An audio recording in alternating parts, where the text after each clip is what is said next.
Budol! Ayan, nakita lang natin to sa Lazada.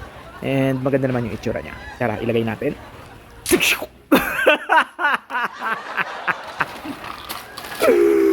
Ako si Al, tambay at walang trabaho. Taga-video lang. Pagkagising nga pala ay binuksan agad namin yung pinamili namin kagabi. Yes, ang dami pinamili. Ayan nga lang yung pinamili namin na gagamitin namin sa pagde-decorate ng aming mini garden. Wala nga pala kaming magawa kaya yan yung naisipan namin gawin. Sabi nga namin ay maglalagay na lang tayo ng ilaw dito para pwedeng tumambay habang nagkakape. Sawa na kami sa kantahan kaya naman sinubukan namin maglagay ng decoration para naman maging okay habang nagkakape. Ayan na nga habang tinatanggal ni Jerbs ang mga binili namin. Ayan lang yung worth of 105 yata yun.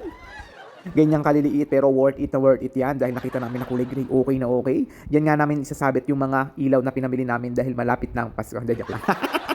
Habang nilalagay nga yan ay nag-iisip kami kung pa-straight ba or pakurba-kurba ang gagawin namin. Hindi kasi namin maisipan kung paano nga ba. Pero total na mahaba naman itong mga nabili namin ay pwedeng-pwede na to kahit pakurba-kurba. Maglalagay nga pala kami nito para may ilaw naman kahit paano sa gabi. Ang mga ilaw lang pala namin dito sa labas ay halos lahat ay solar lang. Kaya kahit gabing-gabi na at walang tao talagang mag-iilaw at akalain mong may mga tao. Alam nyo na.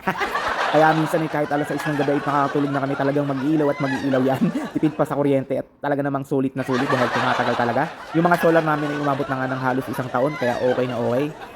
Halos lahat nga ng mga solar namin ay binili namin sa Lazada at Shopee. Talaga namang nakakatipid kami dahil sobrang mura dito. Tapos gagamitan mo pa ng voucher. So, nagsimula na nga palang magpukpok dyan si Gerby at talaga namang tinignan namin kung talagang nasa gitna. Ganyan pala yung paraan para makuha namin yung gitna. Ganyan din kasi yung ginawa namin nung naglagay kami ng Christmas light nung Pasko. Kaya naman alam na niya kung paano ang gagawin.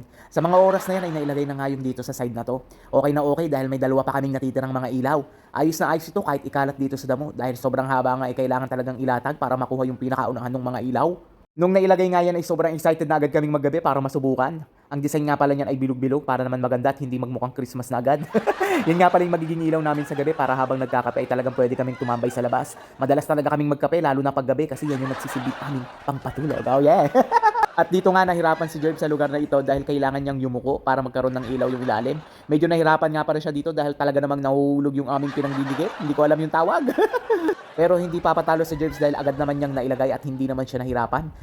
Ang kagandahan nga sa nagawa namin ay napagdugtong namin yung sa kabilang side at itong side na to. Talaga namang excited na kami sa mga oras nito magdilim para naman makita namin kung maganda ba o hindi ang aming ginawa. Sabi nga namin ay pwede na maging kabaret talaga. Ang pangarap na kabaret ni Jerbs ay matutupad na. Hindi, joke lang. Pagkatapos ngang mailagay lahat ay tinignan na namin kung okay na okay at kung pantay-pantay ba. Medyo hindi nga pantay pero okay naman dahil hindi na yan halata. Ang mahahalata naman dyan ay yung mga halaman na nailagay namin. Dito sa side na to ay itong 4 lang ang lalagyan namin. Kaya ang ginawa namin ay pinagpatong-patong na lang namin yung ilaw para naman sobrang liwanag. Parang liwanag ng buhay. Joke lang. Mga oras na yan ay hindi na pala kinailangan ng tulong ni Jerbs. Ang ginawa ko lang ay tinignan ko kung pantay ba ang kanyang ginawa o hindi. Pinakita ko nga pala dito yung aming pinamili ay talagang side na side at saktong-sakto. Sulit naman yung 110 dahil okay na okay. Habang nilalaro ko nga ang mga pusa ay tinawag na ako ni Jerbs at tingnan ko daw at gabi na at baka umiilaw na. Pero nung pagtakbo ko ay wala pa pala, liwanag pa pala. Ang talagang umiilaw lang ngayon sa mini falls. Akala ko talaga ay madilim na kaya excited ako at bigla na lang ako tumakbo. Iniwan ko nga pala yung mga pusa ng mga oras na yun kaya naman lahat sila ay nakalabas na kanilang kwarto. Pagkatapos ko ang lumabas ay ayan na nga, pagbaba ko ay bigla na lang nagdilim. Parang kakaiba ang nangyari. Ayan na nga pala ang itsura ng aming mga inilagay. Ayan. So, pwede na tong pag-inuman. Okay na okay. So, naglagay nga lang pala kami dito ng isang kulay dahil ayaw naming magmukhang Christmas na agad. Dahil mahirap pag Christmas, talaga mauubos ang iyong budget.